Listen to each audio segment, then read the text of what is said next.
I'll show you why this is a special edition. Super special edition. Holy moly, it's been a little bit. This is going to be a special edition Vedder Fly. And a couple reminders to remind myself and maybe help put a few fish in your boat. So here we go. The basic layout of a tube fly, the way I self-taught myself. So I start out with 15 wraps. 9, 10, 11, 12. That was close. I should have another batch of the original Vedder Flies coming out soon. Nothing crazy, 2 or 3 wraps.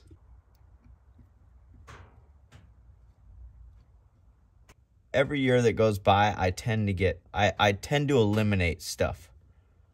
Whether that's bigger hoochies or more beads or colors, or I normally eliminate. My box gets smaller and smaller and smaller every year. And I think that's the same with a lot of fishing in general, fishermen in general. Is when I first got started, holy moly, I was watching every video, I was buying everything, I was trying everything, because I put more weight on the lure than I did the boat control, location, how I was presenting my lure to the fish, specifically kokanee. Kokanee are very predictable once you find out that pattern to begin with, that first or second fish that come in the boat.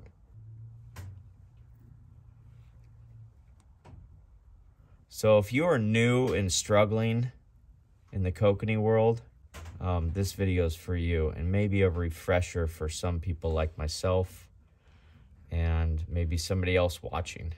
So the whole point of this video is learn how to present the lure you have confidence in and work on that. And what I mean by that is boat control, speed, really concentrate on boat control. Instead of thinking you need 6 or 8 different lures, like it's going to be a changing of the lures is going to get you, changing of the spinners and the colors and the blades, and thinking that's going to change your day. And it can change your day a little bit, but it's not going to be the main reason your day is successful. Like I will give you an example. On Chelan right now, I would have stuff that's sort of small, not overly big, because overly big can freak out the fish, can severely hinder your day that day. So what I would concentrate more on the first thing on Chelan right now, the very first thing would be location. Location. Okay, this is sort of a, that's sort of a glow, it is a heavy glow, like a blue aqua sort of, it glows. I'm gonna put one of those in here.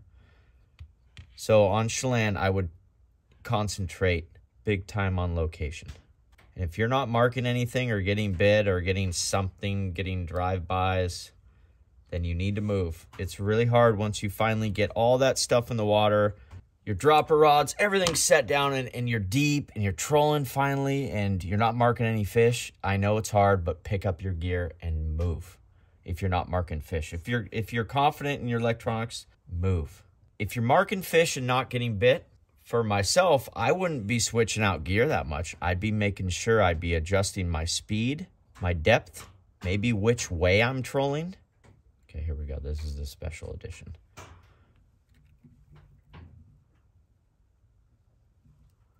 With a purple head.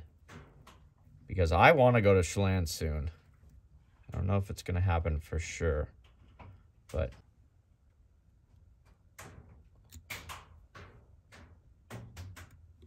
that's the hardest part of this fly, is trimming that piece. Make sure you have it wrapped good enough.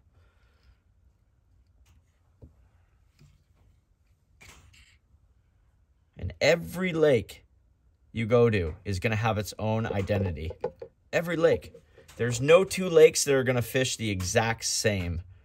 But the gear you're using a lot, if you keep it simple enough, like for instance, a pink micro hoochie to an Arrow Flash Dodger, 13-inch leader, garlic tuna corn, That setup will work in 90% of the lakes you fish. It's just how you present it, the speed, the depth, which way you're trolling, and location. Really, really experiment on your boat control this year. And location. Make it a goal. You're going to move more. You're going to screw around with your depth more. You're going to be more attentive in the back next to your downrigger.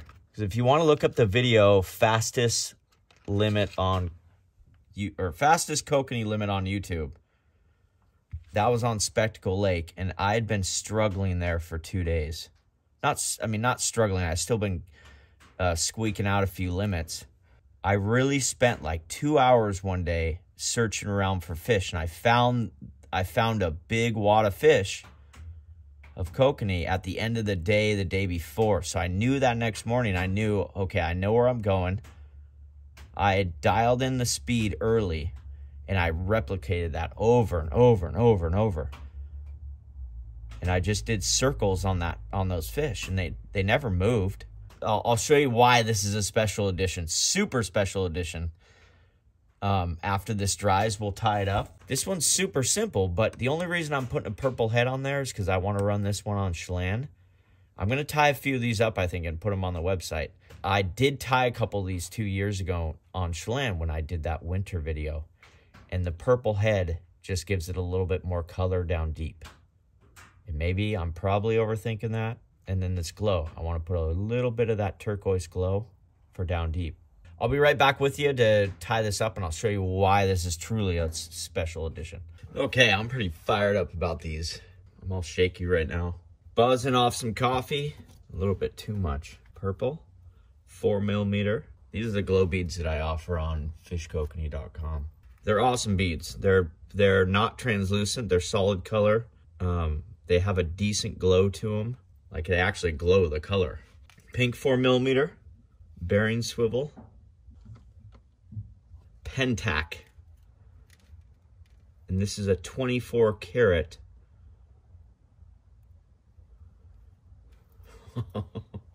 Look at this. It's a 24 karat.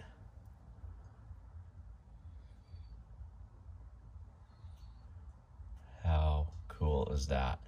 So here you go. There it is. Just a different color Vedder Fly with a purple head. This one glow strand. This is kind of glows like a blue. I don't know if you can see that. The sparkles in it. That white strand, if you need glow, is just awesome. Number 2 Gamakatsu hooks, 15-pound leader, 15-pound Seagar. Let me get one to show you. By far your best deal for fluorocarbon anywhere. See the diameter on this? Diameter 0.013. And then see how you get 100 yards? You get 100 yards of this. It's really stiff stuff too, which you want. So I'm going to keep one of these. I'm going to tie up the other 2, and I'm going to put them on fishkokanee.com. I'll leave you with this. 3 key takeaways. Get your bait dialed. Garlic tuna corn, use it everywhere. There's a reason Sam Baird used it everywhere. Boat control. Instead of trying to reinvent the wheel this year, I'm going to work on boat control, like dialing in my boat control. If I'm not getting bit, I'm going to change something. My depth, my boat control, my location. Sure, there'll always be one hot lure, but when you're in them, everything should be going off if you have it all at the right depth and you're at the right speed. More custom Vedders coming your way.